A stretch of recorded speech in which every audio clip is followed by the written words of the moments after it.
Welcome to Jay Anything, the show about everything. My name is Jay. Thanks for stopping by. Make sure to like and subscribe so you don't miss out on anything. Now, let's talk about some things. Today I'm talking about Obi-Wan Kenobi, the upcoming Star Wars TV show debuting on Disney Plus, likely sometime in 2022. The project was announced about a year and a half ago, and we haven't really heard anything since then until recently when most of the main cast was announced by Disney and Lucasfilm. Directing every episode of Obi-Wan is Deborah Chow, who has previously worked on projects such as Reign and episodes of The Mandalorian. The show is, at this point, set to take place about 10 years after Revenge of the Sith. Now, let's talk about these cast announcements. First up, we have Ewan McGregor, who is obviously playing Obi-Wan Kenobi.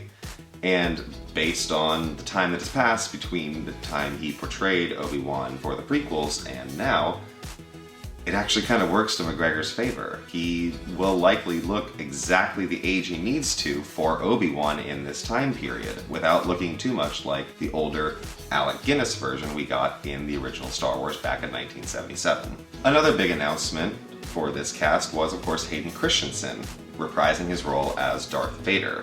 Now, in what capacity, we don't really know yet, because obviously once he becomes Vader, he is voiced by James Earl Jones, not Hayden Christensen. And while Christensen was in the suit at the end of episode 3, it is not traditional for him, or the actor playing Vader, or voicing Vader, or whatever, to be inside the suit. That's usually just somebody inside the suit.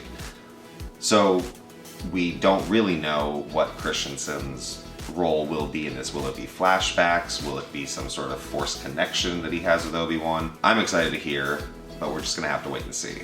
Now, the only two announced characters that we know of are Joel Edgerton playing Owen Lars and Bonnie Piesse playing Beru Lars. Obviously, Uncle Owen and Beru, Luke's aunt and uncle and Anakin Skywalker's stepbrother and his wife. They are reprising their roles from episode 2 and 3, so that's not really surprising.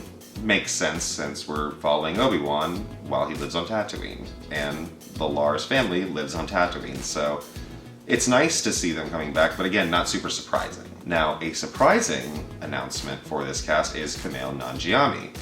We are at the point now where we don't know who any of these actors will be playing, just making some guesses based on what we know about the characters, what we know about the actors, I should say, what they've done in the past, their general look. Nanjiani, he was in Silicon Valley. He is set to premiere in the MCU with the upcoming Eternals movie. While he has traditionally provided a lot of comic relief for his projects in the past, it wouldn't surprise me if he's not the comic relief here. Of course, I wouldn't be upset. He is a very funny actor, but I can also see Nanjiani trying to take on more serious roles as he gets older, and we could see him as a rough around the edges rebel fighter, or a Tatooine local, or a gangster, who knows? Another announcement was Indira Varma, who was in Game of Thrones from the Kingdom of Dorne.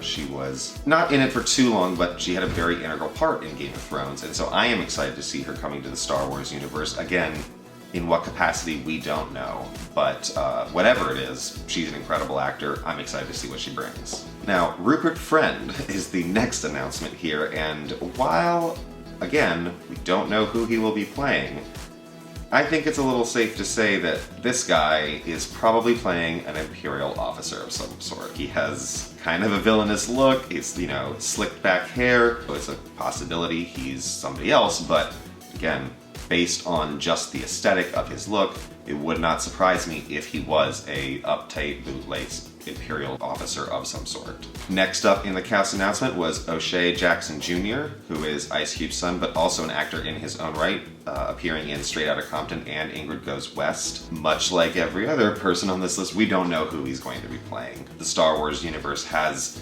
vastly expanded in what people are cast in what roles since Disney took over, so it will be interesting to see how all these new actors are inserted and where they are inserted, how Disney wants to portray the Star Wars universe around that time, outside what we've seen in the movies. Next up is Sung Kang, who is Han from the Fast and the Furious franchise, one I have only seen bits and pieces of, so I was not familiar with his character from that series, or really anything else he's been in, so I can't really say or speak to what he might be doing. Next up is Simone Kessel, who appeared in The Crossing and Of Kings and Prophets. Again, two shows I have not seen, but as I was doing research for this video, looked up a little bit on all these actors and saw good words, good reviews of their performances in the past, so I'm just excited for them to be in this project simply based on what I've heard from other critics, from other just moviegoers, Star Wars fans,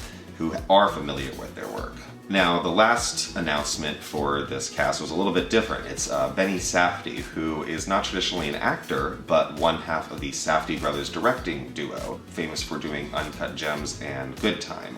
Those are their two biggest hits. He's not really known for acting, Benny Safdie, so I guess perhaps this will be a surprise for us all to see what he's gonna do in the Star Wars universe.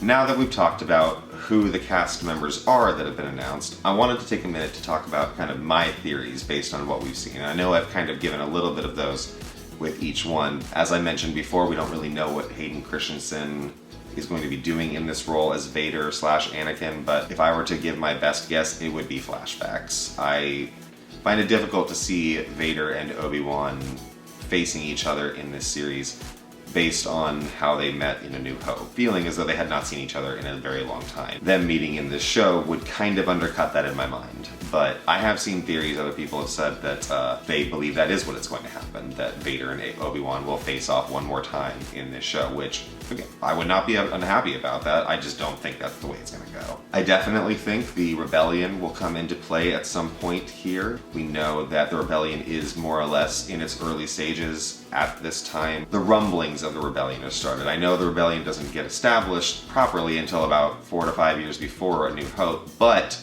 a lot of those early cells are starting to build up around this time, so I do think we could see the earliest rumblings of the rebellion. And my last little theory is I think Obi-Wan will leave Tatooine at some point during this show. It may not be for long, it could be for about half an episode or just a whole episode or whatever, but I don't think Obi-Wan will stay on Tatooine the entire time. I just feel as though Disney has shown that they love to take their characters to a lot of different places. The sequel trilogy, whether you like those films or you do not, each one has a number of new locations. The Mandalorian has a number of new locations. They are all about adding more locations, which, great. So even if Obi-Wan were to leave for just an episode, go to one planet and come back to Tatooine, cool. That's a new location we get in the Star Wars universe. So those are my thoughts on the upcoming Obi-Wan Kenobi series on Disney+. I would love to hear what you think.